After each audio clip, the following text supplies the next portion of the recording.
Hujan rintik-rintik di pertengahan November seolah mewakili kelelahan yang menggelayuti pundak Sinta. Jarum jam di dashboard mobilnya sudah menunjukkan pukul 23.15. Tulang punggungnya terasa remuk setelah seharian duduk di kursi ergonomis kantor yang entah kenapa hari ini terasa seperti paku. Target kuartal akhir, revisi anggaran, dan desas-desus tentang pergantian manajemen membuat atmosfer di kantornya terasa mencekik. Sinta mematikan mesin mobil di carport. Rumahnya gelap gulita. Hanya lampu teras yang menyala suram, berkedip-kedip seolah minta diganti. Tugas yang sudah ia minta pada suaminya, Bram, sejak 3 hari lalu. Sinta menghela napas panjang sebelum membuka pintu depan. "Assalamualaikum," bisiknya lirih. Lebih kepada dinding-dinding bisu daripada kepada penghuninya. Tidak ada jawaban. Sunyi. Sinta meletakkan tas kerjanya di sofa ruang tamu. Keheningan ini seharusnya menenangkan, tapi malam ini ada sesuatu yang berbeda. Biasanya, televisi masih menyala dengan volume rendah, menampilkan siaran ulang pertandingan bola, atau setidaknya ada suara dengkuran halus Bram dari kamar. Namun, malam ini rumah itu hening total, seolah menahan napas. Ia melangkah perlahan menuju kamar tidur utama di lantai 2. Lantai parket kayu dingin menyentuh telapak kakinya yang baru saja terbebas dari siksaan sepatu hak tinggi. Saat ia memutar gagang pintu kamar, ia berharap Bram sudah terlelap, membungkus diri dalam selimut tebal. Pintu terbuka tanpa suara. Kamar itu gelap, hanya diterangi bias cahaya lampu jalan yang masuk dari celah ventilasi. Namun, mata Sinta yang sudah terbiasa dengan kegelapan segera menangkap sesuatu yang ganjil. Bram tidak ada di tempat tidur.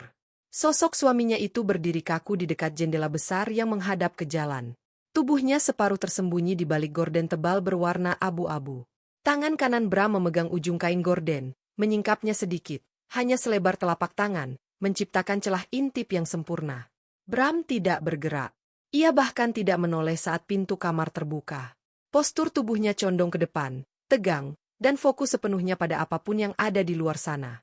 Sinta mengerutkan kening. Apa yang sedang dia lihat? Jalanan kompleks perumahan mereka sepi, hanya ada kucing liar atau satpam yang berpatroli sesekali. "Mas," panggil Sinta pelan. Bram tersentak hebat. Tubuhnya melonjak seakan tersengat listrik. Dengan gerakan panik, ia melepaskan gorden itu hingga menutup kembali dengan suara sret yang kasar. Ia berbalik, wajahnya yang separuh tertimpa bayangan terlihat pucat dan bingung. "Ya ampun, Sin. Kamu bikin kaget saja," ujar Bram dengan napas memburu. Ia berusaha tertawa, tapi terdengar sumbang. "Kapan kamu pulang? Kok enggak kedengaran suara mobilnya?" Sinta tidak langsung menjawab. Ia menatap suaminya dengan tatapan menyelidik. Ada keringat tipis di dahi Bram, padahal AC kamar menyala dingin.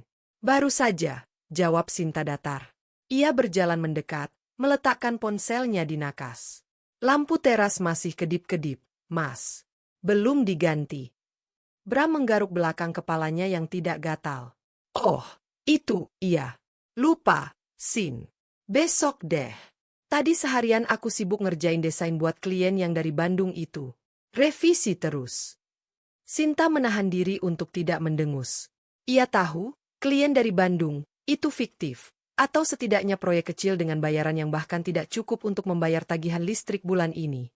Sejak di PHK 2 tahun lalu, Bram memproklamirkan diri sebagai freelancer, namun Sintalah yang menopang 90% ekonomi rumah tangga mereka. "Kamu ngapain berdiri di situ gelap-gelapan?" tanya Sinta, mengalihkan topik ke inti kecurigaannya. Matanya melirik ke arah gorden yang kini tertutup rapat. "Ah, enggak. Tadi kayak dengar suara aneh di depan pagar. Takutnya ada orang iseng mau maling spion mobil kamu lagi," jawab Bram cepat. Terlalu cepat. Sinta melangkah menuju jendela. Bram tampak ingin menghalangi, tubuhnya bergeser sedikit seolah ingin menjadi tameng, tapi ia mengurungkan niatnya saat melihat tatapan tajam istrinya. Sinta menyingkap gorden itu lagi. Di luar sana, jalanan aspal basah memantulkan cahaya lampu merkuri. Sepi. Tidak ada orang. Mobil Sinta terparkir aman di bawah kanopi. Namun, pandangan Sinta tidak tertuju pada mobilnya, melainkan pada rumah besar di seberang jalan. Rumah nomor 17B. Rumah bergaya minimalis modern itu sudah kosong selama 6 bulan terakhir. Namun malam ini, Sinta melihat tanda-tanda kehidupan. Sebuah mobil sedan hitam mewah terparkir di halamannya. Dan di lantai 2 rumah itu, tepat sejajar dengan kamar mereka, jendela kamar utamanya tidak tertutup gorden sepenuhnya. Cahaya lampu kuning hangat memancar dari kamar di seberang sana. Dari jarak ini, Sinta bisa melihat bayangan seseorang bergerak di dalamnya. Siluet seorang wanita. Sinta merasakan perutnya mulas. Jadi ini yang dilihat Bram? Rumah depan sudah laku, tanya Sinta tanpa menoleh. Hah? Oh, itu. Iya, kayaknya baru pindahan 2 hari lalu, jawab Bram. Suaranya terdengar berusaha acuh tak acuh, tapi Sinta bisa mendengar getaran gugup di sana. Katanya si janda kaya. Nggak tahu deh, nggak pernah keluar orangnya. Informasi itu meluncur begitu saja dari mulut Bram. Janda kaya. Untuk seseorang yang mengaku hanya mengecek suara aneh di pagar, Bram tahu detail yang cukup spesifik. Sinta menutup gorden itu kembali dengan kasar. Ia berbalik menatap suaminya. Bram kini sudah duduk di tepi ranjang, pura-pura sibuk merapikan bantal. Tidur, Mas. Sudah malam, kata Sinta dingin. Iya. Kamu mandi dulu Gih, biar segar, saran Bram, mencoba bersikap manis. Sinta mengambil handuk dan masuk ke kamar mandi. Di bawah guyuran shower air hangat, air matanya menetes samar, bercampur dengan air. Bukan karena sedih, tapi karena lelah. Ia lelah bekerja banting tulang demi mempertahankan gaya hidup mereka, demi membayar cicilan rumah ini, sementara suaminya, orang yang seharusnya menjadi partner hidupnya, malah menghabiskan waktu mengintip tetangga baru di seberang jalan. Malam itu, Sinta tidur memunggungi Bram. Namun, ia tahu Bram belum tidur. Napas suaminya tidak teratur. Dan Sinta tahu, di dalam benak Bram, bayangan jendela kamar di seberang jalan itu masih menari-nari, lebih menarik daripada istri sah yang berbaring di sebelahnya.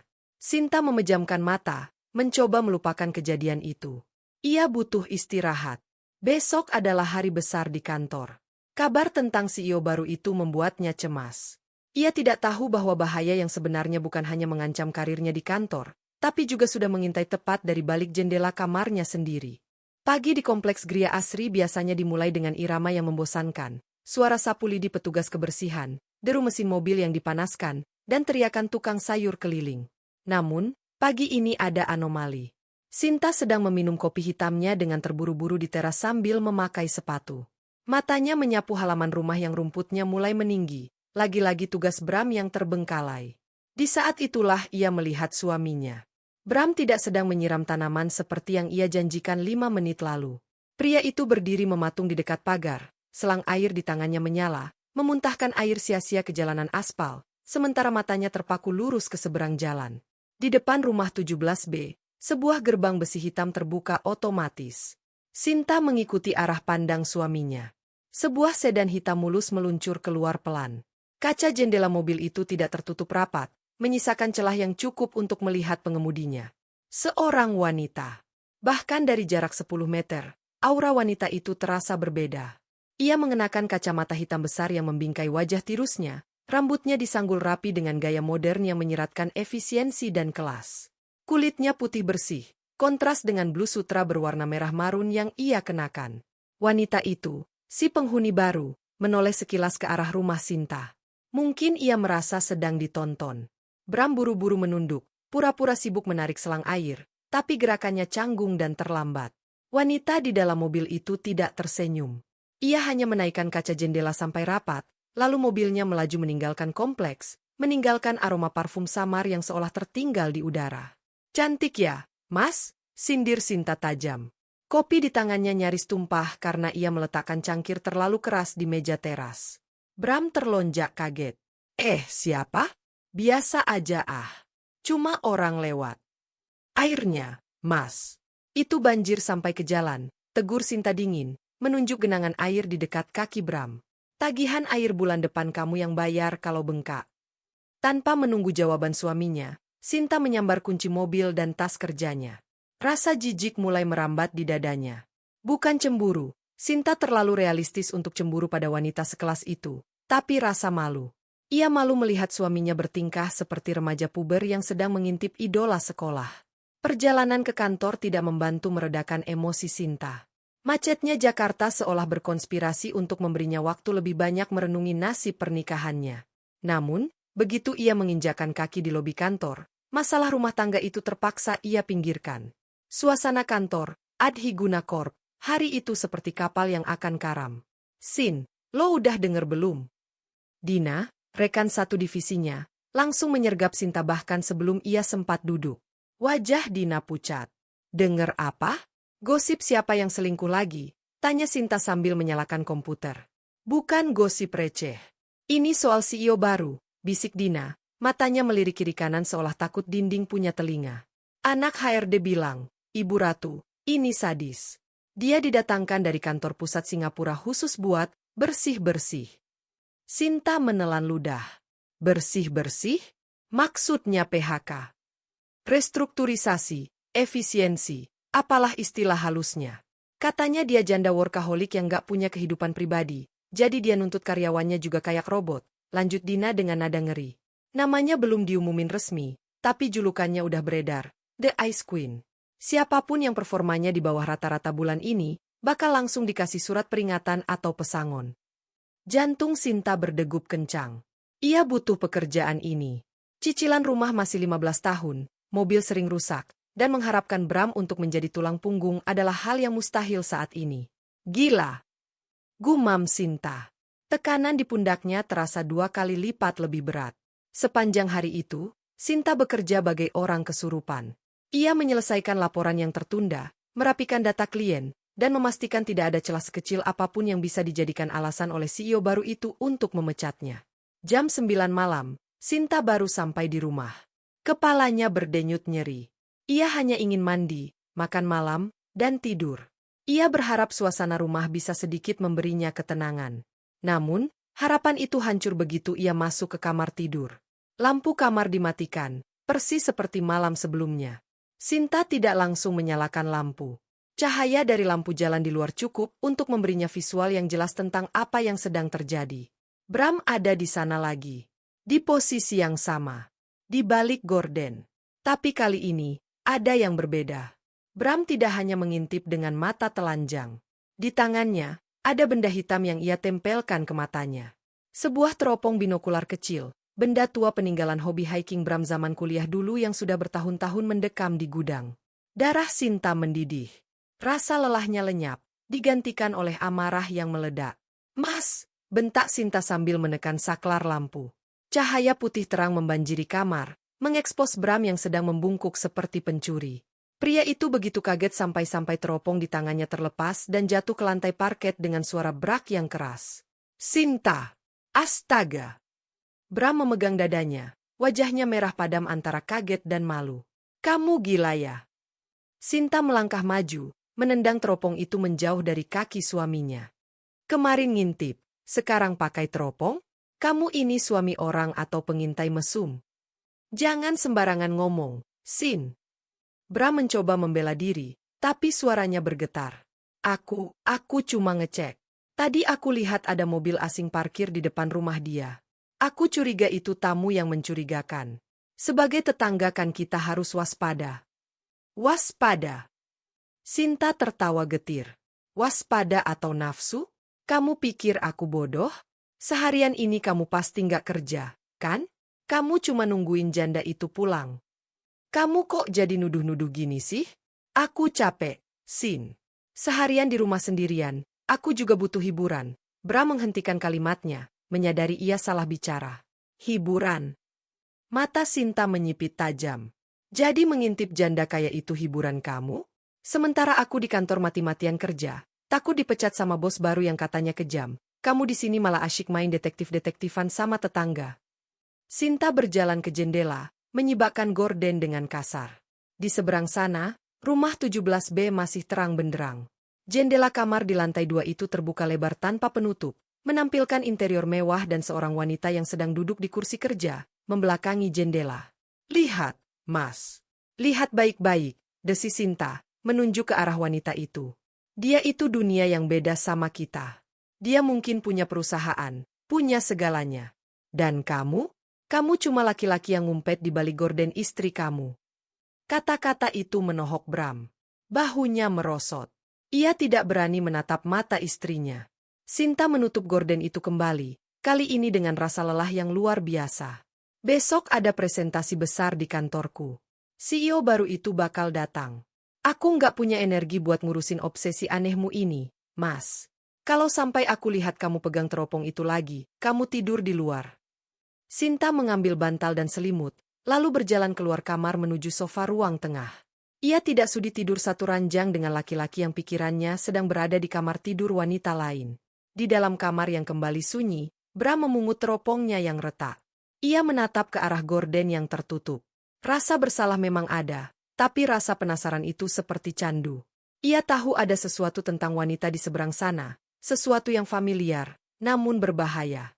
Sinar matahari pagi yang menembus celah gorden ruang tengah terasa menusuk mata Sinta. Ia terbangun dengan leher kaku dan punggung yang menjerit protes.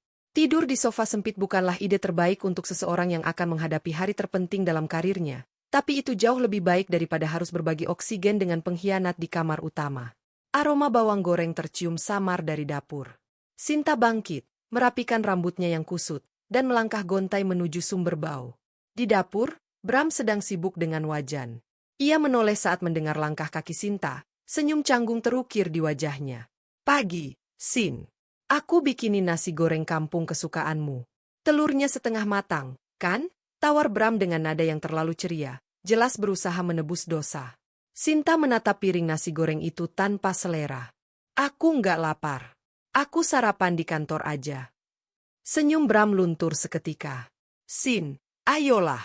Masalah semalam. Masalah semalam belum selesai, Mas. Potong Sinta tajam sambil menuang air putih ke gelas. Aku butuh fokus hari ini. Jangan tambah beban pikiranku dengan drama tetangga itu lagi. Tanpa menunggu jawaban, Sinta kembali ke ruang tengah, menyambar tas dan blazernya, lalu keluar rumah tanpa pamit. Sebelum benar-benar meninggalkan kompleks, Sinta menghentikan mobilnya di pos Satpam. Pak Ujang, Satpam sepuh yang sudah berjaga di sana selama 10 tahun, sedang menyeruput kopi. Pagi, Pak Ujang, sapa Sinta, menurunkan kaca jendela. Bu Sinta. Tumben berhenti, Bu. Ada paket yang mau dititip. Sinta menggeleng, matanya melirik sekilas ke arah rumah nomor 17B yang tampak sunyi dan megah di kejauhan. Bukan, Pak. Cuma mau tanya itu rumah 17B yang baru diisi. Penghuninya siapa ya, Pak? Kok tertutup banget? Pak Ujang mengangguk-angguk, wajahnya berubah antusias seperti layaknya bapak-bapak yang hobi bergosip. Oh, itu Bu Elena, Bu. Wah, orangnya misterius memang. Jarang keluar rumah kecuali pagi banget atau malam sekalian. Kerjanya apa, Pak? Tahu, pancing Sinta. Kurang tahu pastinya, Bu. Tapi kalau lihat dari tamu-tamunya, wah, ngeri. Sering ada kurir dokumen datang pakai motor gede. Terus kemarin ada mobil box nganterin kursi kerja mahal gitu. Kayaknya sih pebisnis besar, Bu. Orangnya juga aduh. Tatapannya tajam banget. Saya pernah nyapa sekali, cuma dibalas anggukan singkat. Dingin kayak es batu. Dingin kayak es batu. Istilah itu membuat bulu kuduk Sinta meremang. Entah kenapa, deskripsi itu mengingatkannya pada julukan CEO baru di kantornya, The Ice Queen. Sinta buru-buru mengucapkan terima kasih dan tancap gas.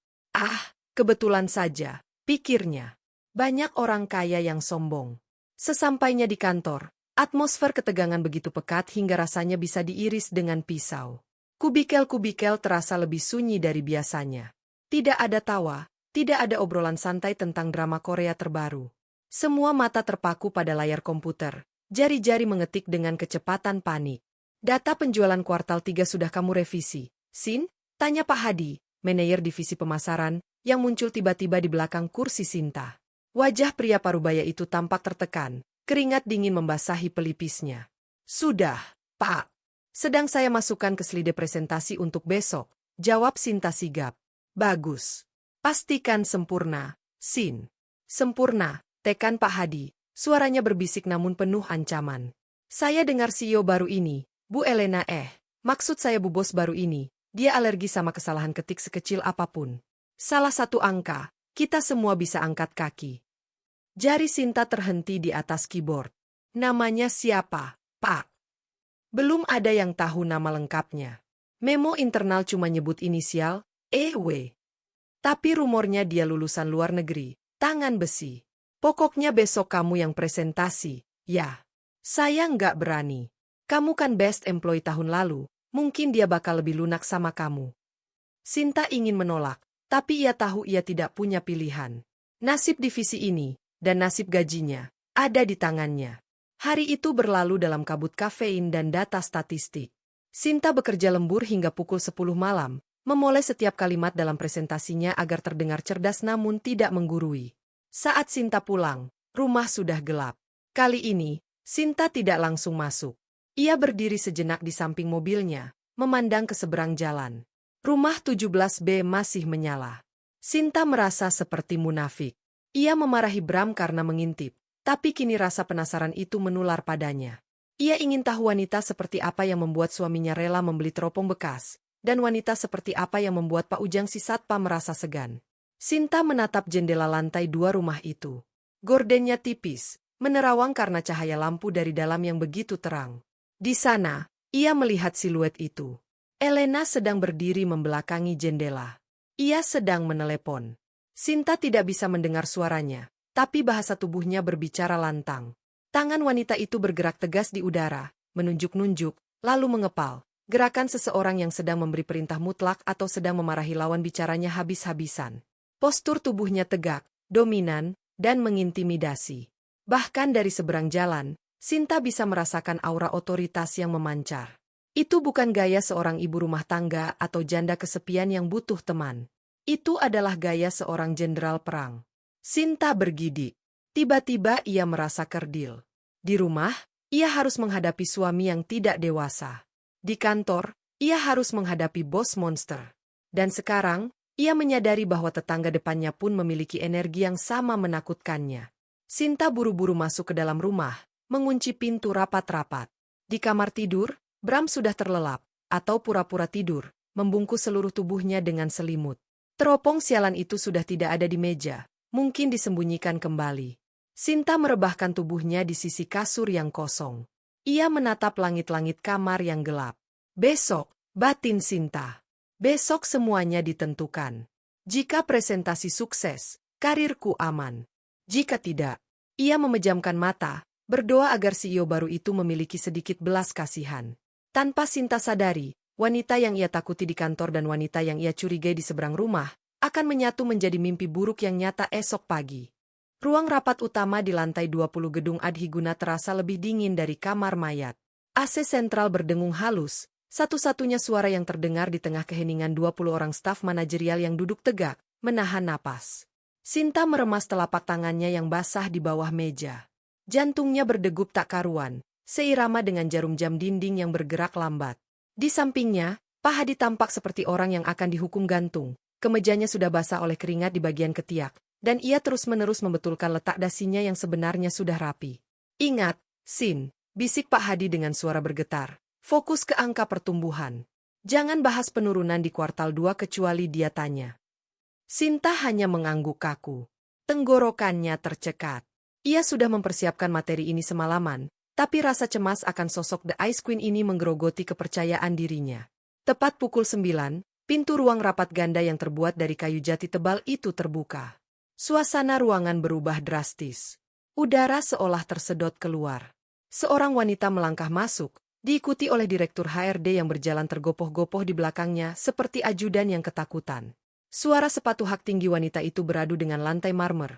Tak, tak, tak, irama yang tegas, terukur, dan mengintimidasi. Selamat pagi semua, suara Direktur HRD memecah keheningan, terdengar terlalu nyaring. Tanpa berlama-lama, mari kita sambut CEO baru Adhiguna Corp yang akan memimpin kita mulai hari ini. Ibu Elena Wijaya. Sinta mengangkat wajahnya perlahan, menyiapkan senyum profesional terbaiknya. Namun, senyum itu tidak pernah sampai ke matanya. Senyum itu membeku, lalu retak, dan akhirnya hancur berkeping-keping dalam hitungan detik. Di ujung meja panjang itu, berdiri sosok yang membuat darah Sinta berhenti mengalir. Wanita itu mengenakan blazer putih gading yang membalut tubuh rampingnya dengan sempurna. Rambutnya disanggul rapi tanpa sehelai pun yang mencuat keluar. Wajahnya tirus, kulitnya putih pucat, dan matanya dibingkai oleh kacamata berdesain modern yang sangat familiar. Itu dia. Itu adalah wanita yang Sinta lihat keluar dari gerbang rumah 17B kemarin pagi. Itu adalah wanita yang siluetnya Sinta lihat sedang marah-marah di telepon semalam.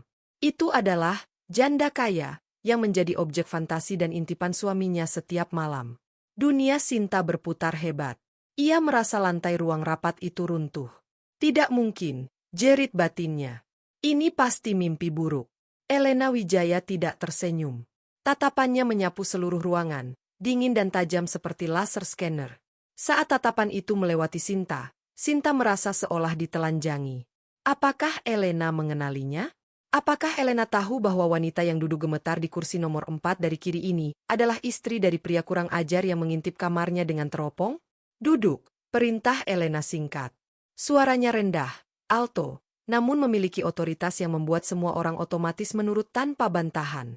Elena duduk di kursi pimpinan, meletakkan tabletnya di meja, dan melipat tangan. Saya sudah membaca laporan kinerja kalian selama setahun terakhir. Menyedihkan. Banyak inefisiensi, banyak lemak yang harus dipangkas. Semua orang menunduk, tidak berani menatap mata sang Ratu Es. Divisi pemasaran, panggil Elena tiba-tiba. Pak Hadi tersentak kaget sampai pulpennya jatuh menggelinding. Iya, Bu. Saya lihat ada potensi di strategi rebranding kalian, tapi eksekusinya lemah. Siapa yang bertanggung jawab atas presentasi hari ini? Pak Hadi menelan ludah, lalu dengan tangan gemetar menunjuk ke sampingnya. Es saudari Sinta, Bu. Senior marketing kami. Mata Elena beralih fokus sepenuhnya kepada Sinta. Di balik lensa kacamatanya, tatapan itu menusuk. Silakan, Sinta. Waktumu 10 menit. Jangan buang waktu saya dengan basa-basi. Sinta memaksakan kakinya untuk berdiri. Lututnya terasa seperti jeli. Ia berjalan menuju podium di depan ruangan, merasakan tatapan Elena yang terus mengikutinya seperti predator mengamati mangsa. Setiap langkah terasa berat. Bayangan Bram yang sedang memegang teropong terus berkelebat di otaknya, bercampur dengan ketakutan akan pemecatan. Tenang, Sin. Tenang. Dia nggak tahu siapa kamu. Kamu cuma karyawan. Dia nggak pernah lihat mukamu. Mantra itu diulang-ulang Sinta dalam hati.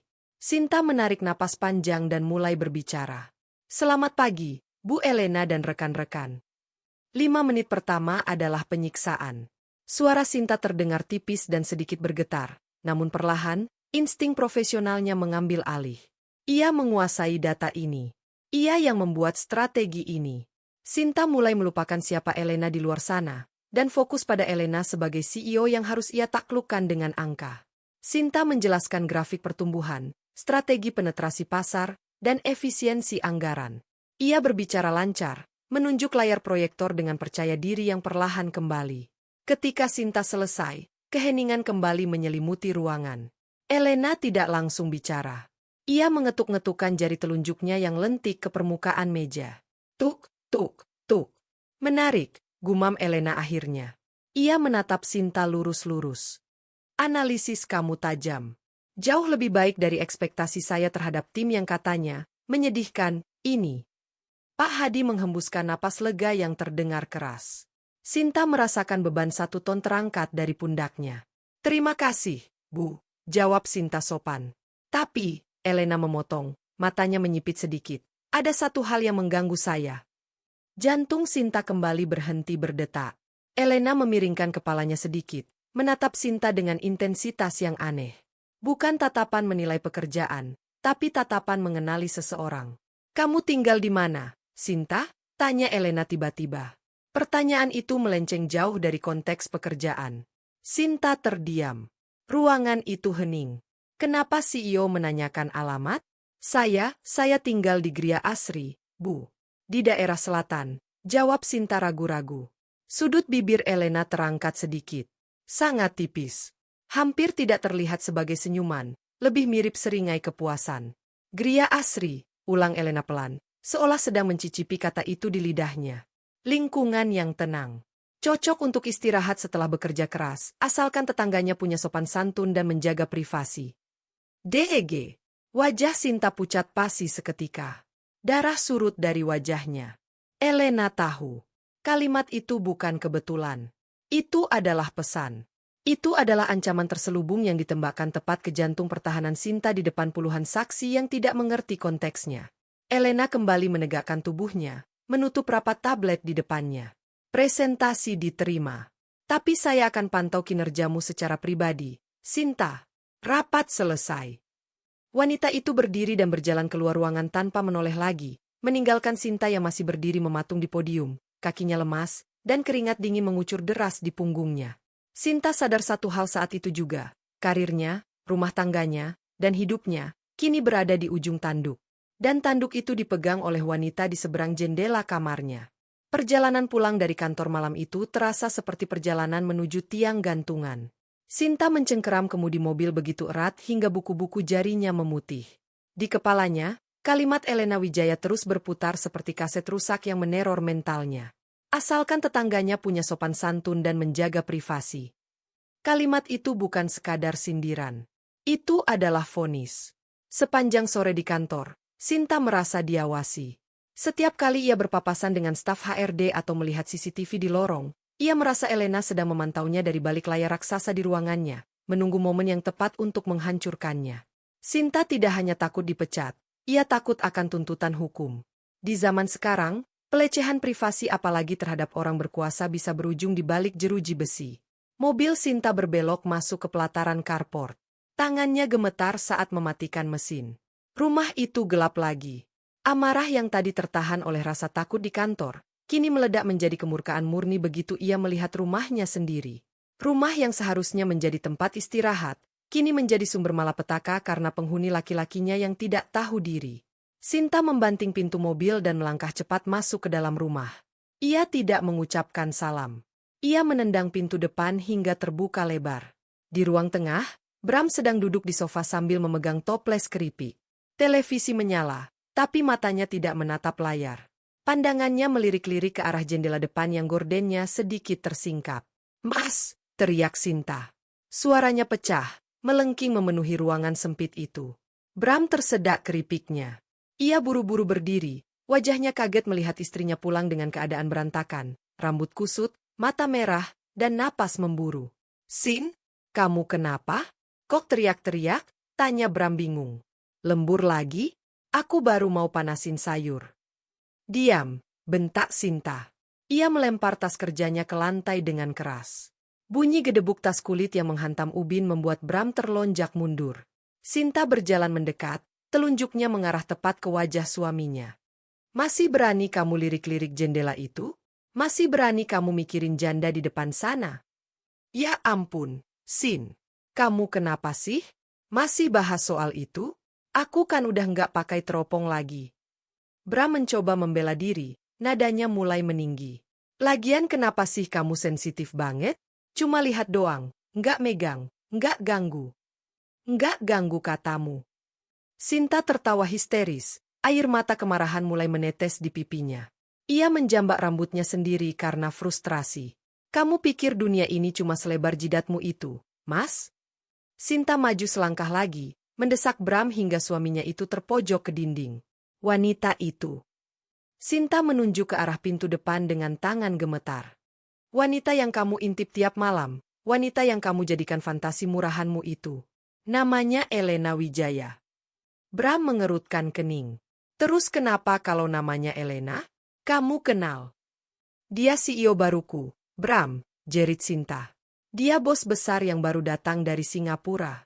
Dia orang yang memegang leherku, yang menentukan apakah bulan depan kita bisa makan atau enggak." Wajah Bram yang tadinya kesal berubah menjadi topeng kebingungan, lalu perlahan memucat seputih kertas. Mulutnya terbuka, tapi tidak ada suara yang keluar. "Apa?" bisik Bram. "Tadi pagi, saat rapat." Sinta terisak, kakinya lemas hingga ia merosot duduk di sofa. "Dia natap aku, Mas." Tatapannya kayak mau ngebunuh. "Dia nanya alamat rumahku di depan semua manajer. Dan dia bilang dia suka lingkungan ini asalkan tetangganya punya sopan santun."